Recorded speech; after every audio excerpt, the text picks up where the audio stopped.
আমরা গত জুমার মধ্যে হজ কেন করতে হবে এবং ইবাদত কত প্রকার, হজ এটা ইবাদতের মধ্যে কত নাম্বার অংশ, কাদের জন্য হজ ফরজ, কোন অবস্থায় হজ ফরজ, আমরা এগুলার ব্যাপারে অবগত হয়েছিলাম। আপনাদের মনে আছে?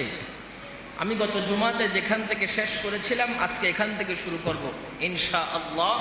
আল্লাহ তাআলা যেন আমাদের সকলকে আলোচনা শ্রবণ করে আমল করার তৌফিক দান করে, সকলে বলে আমিন। সম্মানিত হাজিরিন, আমি আলোচনার শুরুতে একটা আয়াত তেলাওয়াত করেছি।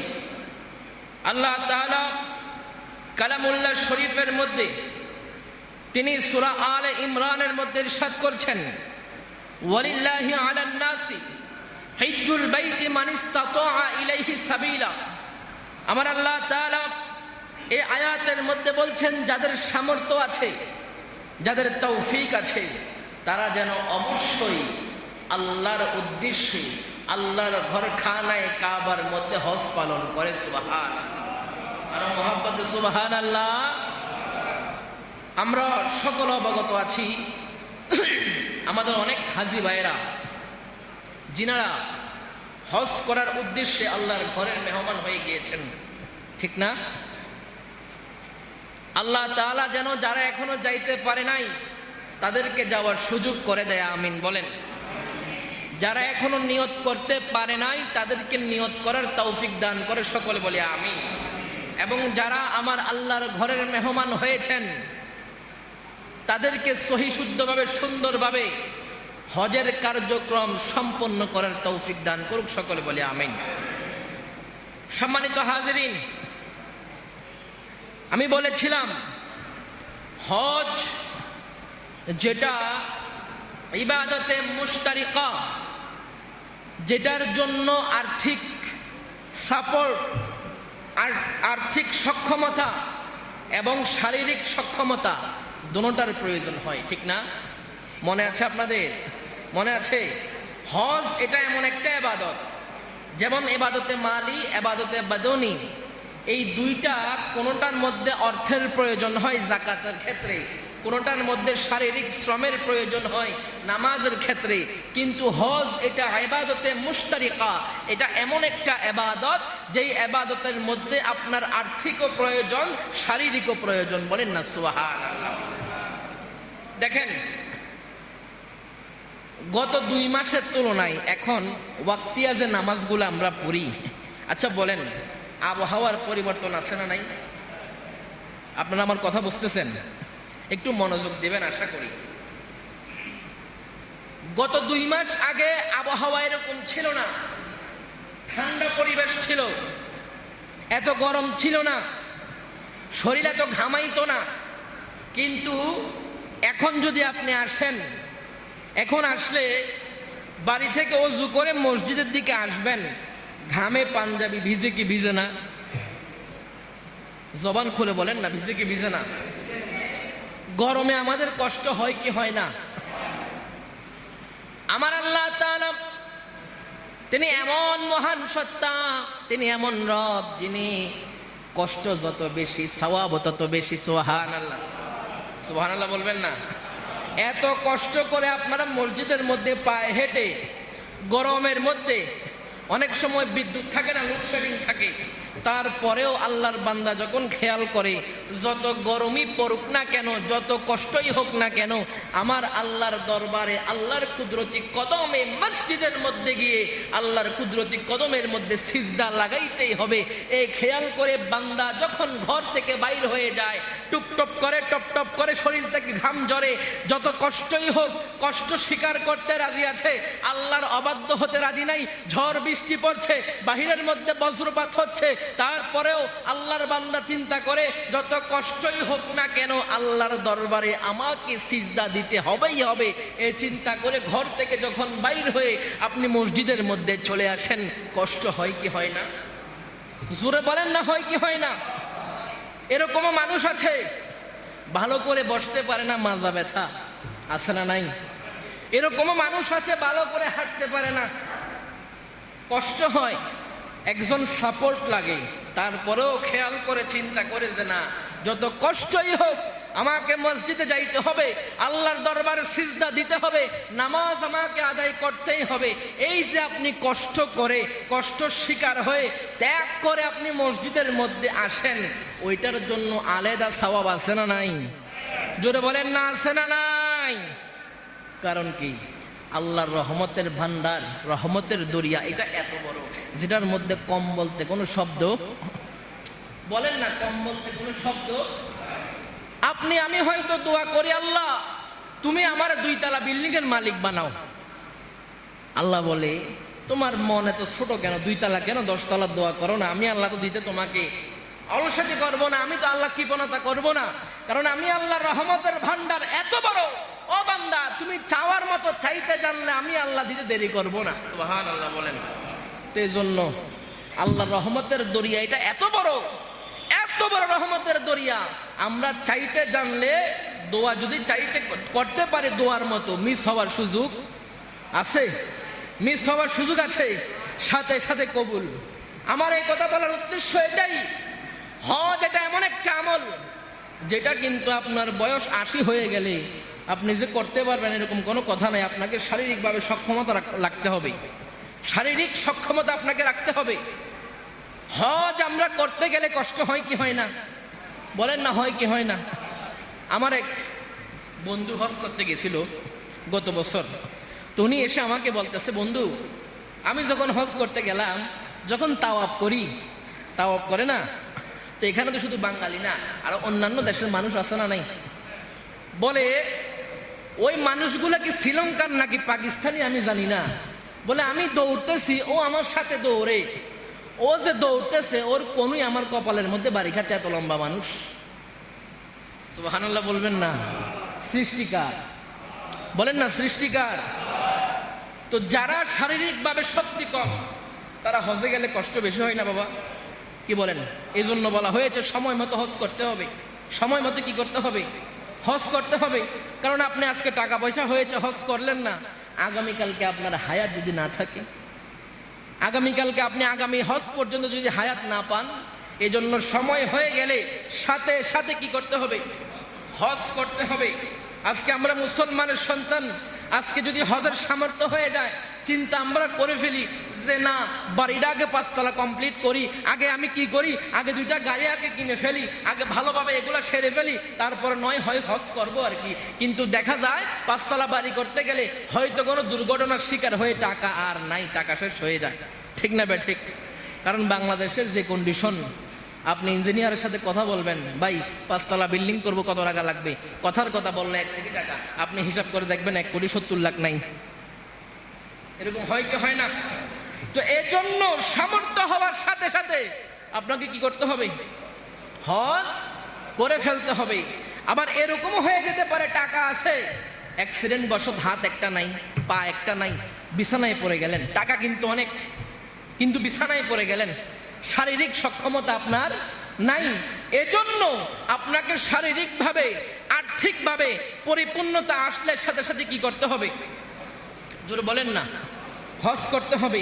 আর হজ এটা এমন একটা ইবাদত, যেই ইবাদতের মধ্যে কষ্ট বেশি, সওয়াব বেশি। সুবহানাল্লাহ। আমার আল্লাহ বরকত বেশি দেয়, ফজিলত বেশি দেয়। সুবহানাল্লাহ বলেন। সম্মানিত হাজিরিন, দেখেন হজের ব্যাপারে আমার প্যারা রাসূল সাল্লাল্লাহু তাআলা আলাইহি ওয়াসাল্লাম তিনি কি বলছেন?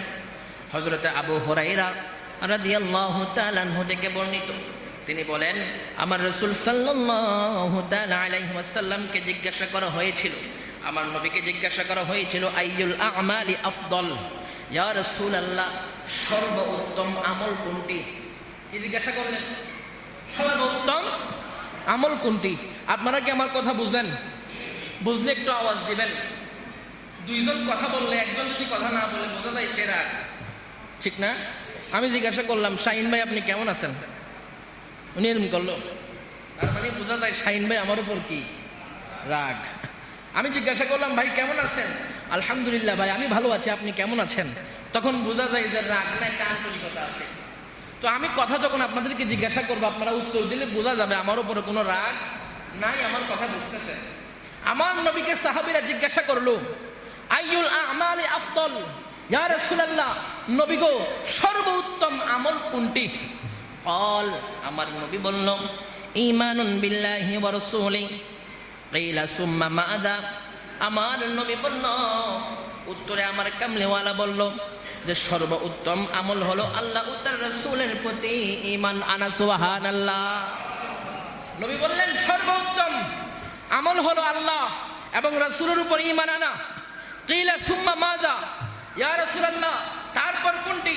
কল, আমার নবী বলল, জিহাদুন ফি সাবিলিল্লাহ, বলল আল্লাহর রাস্তায় জিহাদ করা। সুবহানাল্লাহ বলেন, আরো মহব্বতে সুবহানাল্লাহ বলেন। সাহাবীরা আবার জিজ্ঞাসা করলো, কিলা সুম্মা মাযা ইয়া রাসূলুল্লাহ, তারপরে কোনটা সর্বোত্তম আমল? কল, আমার নবী বলল, হাজ্জুন মাবরুরুন। আমার নবী কামলেওয়ালা বলছেন তারপরে হলো সর্বোত্তম আমলের মধ্যে আছে হজ্জে মাবরুর তথা মকবুল হজ। সুবহানাল্লাহ। সর্বোত্তম একটা কাজ আমার নবী বলছেন, সর্বোত্তম কাজের মধ্যে 1 নাম্বার আল্লাহ এবং রাসূলের প্রতি ঈমান আনা, 2 নম্বরে বলল আল্লাহর রাস্তায় জিহাদ করা, 3 নম্বরে আমার নবী কামলেওয়ালা বললেন হজ্জে মাবরুর তথা মকবুল হজ করা। বলেন না সুবহানাল্লাহ। সাহাবীরা জিজ্ঞাসা করলো, ইয়া রাসূলুল্লাহ, নবী গো হজ্জে মাবরুর মকবুল হজের ফজিলত কি, করলে কি লাভ হবে? হজ করলে সওয়াব কি, বেনিফিট কি? লাভের হিসাব আমরা করি কি করি না? আরে ভাই আপনারা কথা বলেন না একটু। লাভের হিসাব করি কি করি না? লাভের হিসাব কেমনে করি? এখন মনে করেন কথার কথা, আমি একজনকে অফার করলাম, ভাই আসেন এই ব্যবসাটা করি, অথবা আসেন এই চাকরিটা করেন। সর্বপ্রথম জিজ্ঞাসা করে স্যালারি কত দিবে, হাদিয়া কত দিবে, আছে না নাই? জোরে বলেন না। আমরা সবাই লাভের চিন্তা করি কি করি না? বেনিফিট কি হবে চিন্তা করি কি করি না? তো সাহাবীরা জিজ্ঞাসা করলো, ইয়া রাসূলুল্লাহ, নবী গো হজ্জে মাবরুর যখন আমরা করব, এটার বেনিফিট কি, ফজিলত কি, সওয়াব কি হবে, লাভ কি হবে? দেখেন আমার নবী কামলেওয়ালা হাদিসে পাকের মধ্যে ইরশাদ করছেন, আল হাজ্জুল মাবরুরু লাইসা লাহু জাযাউন ইল্লাল জান্নাহ। আমার নবী কামলেওয়ালা সাহাবীদেরকে বলছেন মকবুল হজের প্রতিদান জান্নাত ছাড়া আর কিছুই না। সুবহানাল্লাহ। হজের প্রতিদান কি বলেন? হজের প্রতিদান কি? জান্নাত, যেটা 100 কোটি টাকা দিয়েও কিনা যায় না। যাবে? যাবে? আপনার কাছে 100 কোটি টাকা আছে, আপনি আল্লাহর সাথে কন্ট্যাক্ট করতে পারবেন কিনা, আল্লাহ আমার কাছে 100 কোটি টাকা আছে, 100 কোটি টাকার বিনিময়ে আমি একটা জান্নাত কিনতে চাই, পারবেন? পারবেন? সম্ভব। কিন্তু 1 পয়সা দিয়েও জান্নাত আবার কিনা যায়, যায় কি যায় না? কোন জায়গা থেকে? আল্লাহর ওলির দরবার থেকে। সুবহানাল্লাহ বলবেন না? আর মহব্বতে সুবহানাল্লাহ। আল্লাহর এরকম কিছু বান্দা আছে যারা 1 পয়সায়ও জান্নাত বিক্রি করে দেয়। কারণ কি? আল্লাহর বন্ধু। সুবহানাল্লাহ। আর আল্লাহ বললেন, আমার বন্ধুরা এগুলো এমন মানুষ, কোনো কিছু চাইতে দেরি হয়, দিতে আমি আল্লাহ দেরি করি না। সুবহানাল্লাহ। আরো মহব্বতে সুবহানাল্লাহ। যাই হোক, আমার আলোচনা ওইদিকে নয়। আমার নবী কামলেওয়ালা বলছেন হজ করা, হজ্জে মাবরুর করার একটাই ফজিলত, একটাই লাভ, সেটা হলো জান্নাত। সুবহানাল্লাহ বলেন। আমার নবী কামলেওয়ালা সরকারে মদিনা আর ইরশাদ করছেন, হযরতে ইবনে ওমর রাদিয়াল্লাহু তাআলা আনহু থেকে বর্ণিত, তিনি বললেন, আমার নবী ইরশাদ করলেন, বুনিয়াল ইসলামু আলা খামসিন, ইসলামের বুনিয়াদ স্তম্ভ হলো 5টি। কয়টি? 5টি। এটা মনে রাখবেন, এটা ঈমানের একটা অংশ। কিসের অংশ? ঈমানের অংশ। আমরা তো মুসলমান, ঠিক না? এখন আমরা জিজ্ঞাসা করলাম ঈমানের অংশ কয়টি? কি কি ঈমানের অংশ বলেন তো একটু। আমি বলতে পারলাম না, তখন কি আমাদের জন্য লজ্জাজনক নয়? এজন্য ছোট ছোট কিছু পয়েন্ট আছে, শিখতে হবে। আমার নবী কামলেওয়ালা বলছেন, বুনিয়াল ইসলাম আলা খামসিন, ইসলামের স্তম্ভ কয়টি বললাম? 5টি। এই ইসলামের স্তম্ভের মধ্যে আমার নবী কি বলছেন দেখেন, 1 নম্বর স্তম্ভ হলো শাহাদাতি আল্লা ইলাহা ইল্লাল্লাহ ওয়া আন্না মুহাম্মাদান রাসূলুল্লাহ। সবাই বলে সাল্লাল্লাহু তাআলা আলাইহি ওয়াসাল্লাম। হাদিসের মধ্যে ওয়া আন্না মুহাম্মাদুর রাসূলুল্লাহ আছে না নাই? জোরে বলেন না, আছে না নাই? কিন্তু বাংলাদেশের মধ্যে কেউ যদি বলে শুধু লা ইলাহা ইল্লাল্লাহ আছে, মুহাম্মদুর রাসূলুল্লাহ নাই, তে কি গাদা না ব্যাককল? ব্যাককল না? তা আপনারা যে গাদা বললেন, গাদাও ব্যাককলও ঠিক নেই। হাদিস বলে শাহাদাতি আল্লা ইলাহা ইল্লাল্লাহ ওয়া আন্না মুহাম্মাদুর রাসূলুল্লাহ সাল্লাল্লাহু তাআলা আলাইহি ওয়াসাল্লাম, তুমি ঈমানদার হয়েছো, তোমাকে সাক্ষী দিতে হবে, ইসলামের স্তম্ভের মধ্যে মানতে হবে আল্লাহ যেখানে আছে নবীও সেখানে আছে। সুবহানাল্লাহ। আল্লাহর থেকে নবীকে মাইনাস করা কখনো সম্ভব? তোমার ঈমান কি হয়ে যাবে? মাইনাস হয়ে যাবে। আল্লাহ থেকে রাসূলকে মাইনাস করা সম্ভব নয়। যেখানে তাওহীদ আছে সেখানে রিসালাতও আছে। তাওহীদের স্লোগান দিয়ে রিসালাত মাইনাস করার সুযোগ আল্লাহ যে জায়গায় ছাড়েন নাই, বান্দা হিসেবে ছাড়বো কেমনে? ঠিক না? আল্লাহ যেই জায়গায় ছাড়েন নাই আমার নবীকে, সেই জায়গায় বান্দা হিসেবে আমরা শুধু বলে বলো লা ইলাহা ইল্লাল্লাহ, বলে লা ইলাহা ইল্লাল্লাহ। আরে ভাই লা ইলাহা ইল্লাল্লাহ তো মানি, তোমারে লা ইলাহা ইল্লাল্লাহ শিখাইলো কে? পরের অংশ বলো না, ওয়া আন্না মুহাম্মাদুর রাসূলুল্লাহ, সবাই বলি সাল্লাল্লাহু। হাদিস বলছে, হাদিস যিনি বর্ণনা করছেন হযরত ইবনে ওমর রাদিয়াল্লাহু তাআলা আনহু, হযরত ওমর ফারুক রাদিয়াল্লাহু তাআলা আনহুর সন্তান, তিনি হাদিস বর্ণনা করছেন বুনিয়াল ইসলাম আলা খামসিন শাহাদাতু আল্লা ইলাহা ইল্লাল্লাহ ওয়া আন্না মুহাম্মাদুর রাসূলুল্লাহ সাল্লাল্লাহু তাআলা আলাইহি ওয়াসাল্লাম।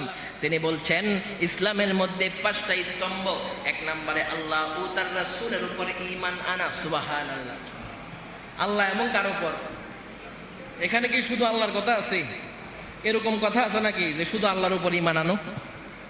আল্লাহ ও তার রাসূলের উপর।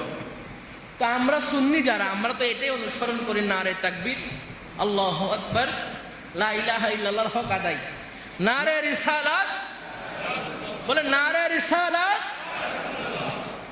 তো বুঝতে হবে তারাই হকের উপরে আছে যারা নারে তাকবীরের সাথে নারে রিসালাত লাগায়। ঠিক না বে ঠিক? যারা শুধু নারে তাকবীর বলে, বলে আল্লাহর ধ্বনি উচ্চ আওয়াজে বলো আল্লাহু আকবার বললাম। হাদিস বলছে শুধু আল্লাহ বললে হবে না, এখানে আছে আল্লাহ ও তার রাসূলের প্রতি ঈমান আনা, নবীর উপর ঈমান আনতে হবে কি হবে না? হজ করতে অনেক আমার হাজী ভাইরা গিয়েছেন, ওই জায়গার মধ্যেও বাতিল আছে নাই?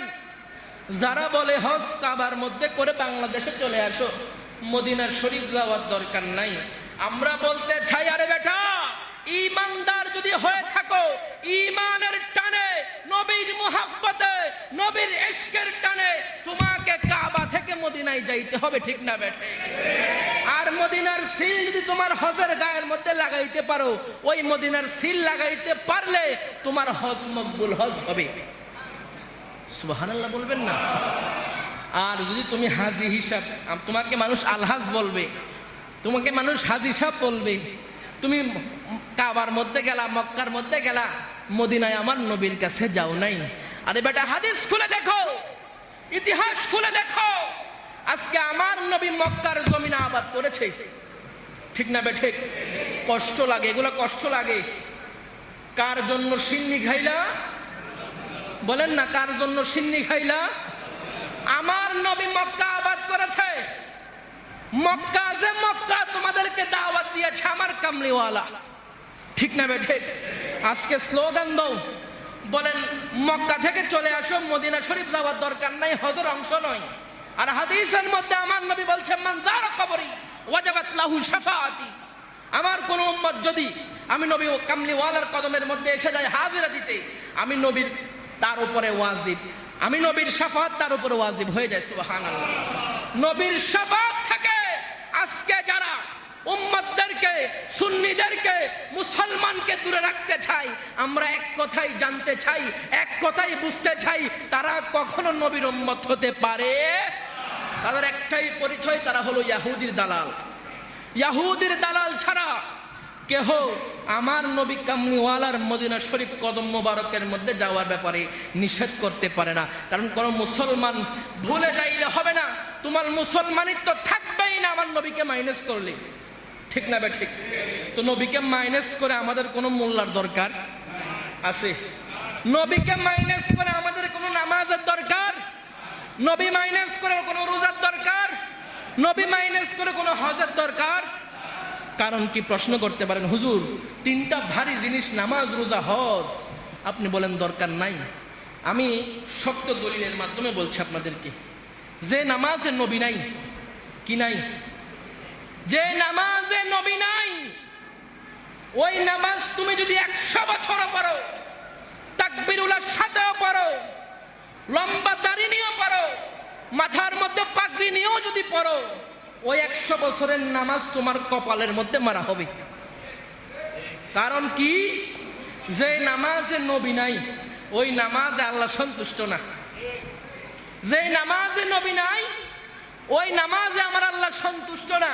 তোর নামাজ কার জন্য পড়ছো? ফেরেশতারা কইবে তোর নামাজ তুই রাখ, তোর নামাজ তুই রাখ। যে রোজার মধ্যে নবী নাই, নবীকে মাইনাস করে দিয়েছো, ওই রোজা তোমার কপালের মধ্যে মারা হবে। বলে তোর রোজা তুই রাখ। বলবে কি বলবে না? বলবে কি বলবে না? যে হজের মধ্যে আমার নবী কামলিওয়ালাকে মাইনাস করা হবে, ওই হজ কখনো মকবুল হজ হবে না। তোমার হয়তো টাকা যাবে, তোমার ভ্রমণ হবে, তুমি আনন্দ পাইবা, কিন্তু তোমার হজ্জে মাবরুর মকবুল হজ কখনোই হবে না। কারণ নবী যেখানে নাই, ঈমানও সেখানে নাই। ঠিক না বেঠে?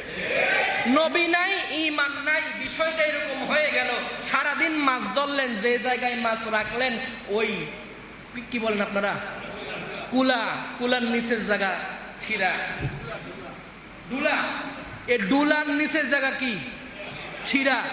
সারাদিন মাছ ধরলেন, ডুলার মধ্যে মাছ রাখলেন, সন্ধ্যাবেলা দেখলেন ডুলার নিচে ছিঁড়া, মাছ একটাও নাই।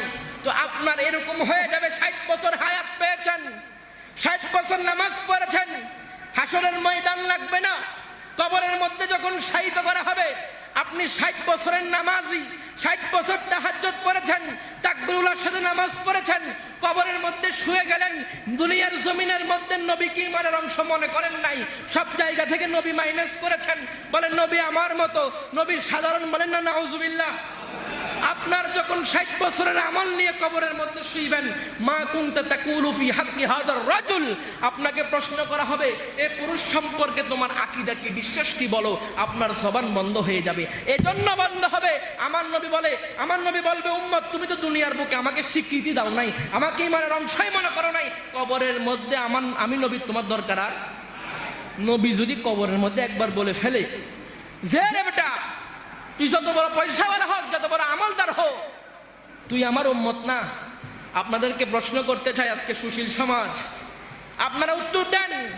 নবী যদি একবার বলে তুই আমার উম্মত নয়, আপনার কোটি টাকা যাকাত দিয়েছেন, কোটি টাকা আপনি ইসালে সওয়াব করেছেন, আপনার মসজিদ করে ফেলেছেন আপনি 5টা, আপনি 60 বছর 100 বছরের নামাজি, কিন্তু নবী বলল তুই আমার উম্মত নয়। আমি বলতে চাই, আপনার 100 বছরের নামাজ আপনাকে বাঁচাইতে পারবে? বাঁচাইতে পারবে? তাহলে সর্ব জায়গার মধ্যে জীবন যতদিন আছে, নবীর প্রেম ততদিন থাকবে ইনশাআল্লাহ। বলেন ইনশাআল্লাহ। বলেন যত বড় হুজুর হোক, আমার জন্মদাতা বাবা হোক, আমার মা হোক, নবীর ক্ষেত্রে কাউকে কোনো ছাড় দেওয়া যাবে? যাবে? কাউকে ছাড় দেওয়া যাবে? আমরা কাউকে ছাড় দিতে চাই? এজন্য হযরত ওমর রাদিয়াল্লাহু তাআলা আনহুর সন্তান, তিনি বলছেন, আমার নবী কামলিওয়ালা ইরশাদ করছেন, শাহাদাতি আল্লাহ ইলাহা ইল্লাল্লাহ ওয়া আন্না মুহাম্মাদুর রাসূলুল্লাহ, আল্লাহ ও রাসূল সাল্লাল্লাহু তাআলা আলাইহি ওয়াসাল্লামের উপর ঈমান 1 নাম্বার স্তম্ভ। 2 নম্বরে তিনি বলছেন ওয়া ইকামিস সালাত, 2 নাম্বার স্তম্ভ হলো সালাত প্রতিষ্ঠা করা, নামাজ প্রতিষ্ঠা করা। এখানে কিন্তু দেখেন একটা এখানে হিকমত আছে। হিকমতটা কি?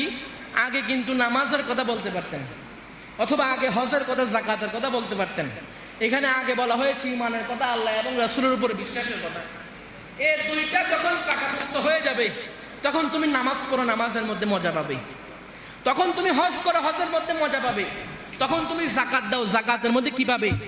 মজা পাবে। এই 2 জিনিস মাইনাস হয়ে গেলে, অথবা 2টা থেকে যে কোনো একটা মাইনাস হয়ে গেলে, নামাজ পড়ো, রোজা রাখো, হজ করো, কোনোটা মকবুল হবে? এজন্য 2 নম্বরে বলা হয়েছে ওয়া ইকামিস সালাহ, বলো সালাত প্রতিষ্ঠা করা। 3 নম্বরে বললো ইতা ইজ যাকাত, যাকাত প্রদান করা। 4 নম্বরে বললো ওয়াল হাজ্জা, বাইতুল্লাহর মধ্যে হজ করা। 5 নম্বরে বললো ওয়া সাওমে রমাদান, রমজান মাসে রোজা রাখা। সুবহানাল্লাহ। মুসলমান হিসাবে 4 নাম্বার স্তম্ভ তোমার কাছে দিয়ে দিল। কি দিল? বাইতুল্লাহর মধ্যে হজ করতে হবে সামর্থ্য হলে। আমি গত জুমার মধ্যে বলেছিলাম, মনে আছে কিনা উত্তর দিবেন। হজ মানুষের জীবনে কয়বার ফরজ? আঙ্গুল তুলে দেখান। একবার। সামর্থ্য হলে হজ একবার ফরজ। কারো যদি আবারও মন চায় সামর্থ্য আছে হজ করব, পরবর্তীতে হজ করলে কি হজ হয়ে যাবে? নফল হয়ে যাবে। কি হজ হবে? নফল হবে। মনে থাকবে ইনশাআল্লাহ। তো 5টা স্তম্ভের মধ্যে 4 নাম্বার স্তম্ভ হজ করা। এই হজ যখন আপনি করে ফেলবেন, হজ করলে কি হবে দেখেন। হযরত আবু হুরায়রা রাদিয়াল্লাহু তাআলা আনহু তিনি বর্ণনা করছেন, তিনি বলছেন আমার নবী কামলিওয়ালা ইরশাদ করছেন, মান হাজ্জা লিল্লাহি ওয়ালাম ইয়াফসুক রাজা কায়াউমি ওয়ালাদাতহু উম্মু। হযরত আবু হুরায়রা রাদিয়াল্লাহু তাআলা আনহু তিনি ইরশাদ করছেন, আমার নবী কামলিওয়ালা বলেছেন, যে ব্যক্তি আল্লাহর উদ্দেশ্যে হজ করলো এবং এই সময় অশ্লীল কাজ ও গুনাহের কাজ থেকে বিরত থাকলো, ওই ব্যক্তিটা এমন হয়ে যাবে মাতৃগর্ভ থেকে সন্তান জন্মগ্রহণ করলে যেমন মাসুম থাকে, ওই হজকারী ব্যক্তি হাজী সাহেব এমন মাসুম হয়ে যাবে। সুবহানাল্লাহ। হজ করার ফজিলত আছে না নাই? বলে হজ করলে মায়ের সন্তান মাতৃগর্ভ থেকে সন্তান যখন দুনিয়ার জমিনে আসে তার জীবনে যেমনি ভাবে কোনো গুনাহ থাকে না, মাসুম থাকে। হজ করে ফেললে ওই ব্যক্তিও এরকম মাসুম হয়ে যায়। সুবহানাল্লাহ। আরো মহাব্বতে সুবহানাল্লাহ। হযরত আব্দুল্লাহ ইবনে মাসউদ রাদিয়াল্লাহু তাআলা আনহু থেকে বর্ণিত, তিনি বলেন, আমার নবী কামলিওয়ালা ইরশাদ করলেন, তাবিউ বাইনাল হজ্জ ওয়াল উমরাতি فإنهما ينفيان الفقر والذنوب كما ينفي الكير خبث الحديد।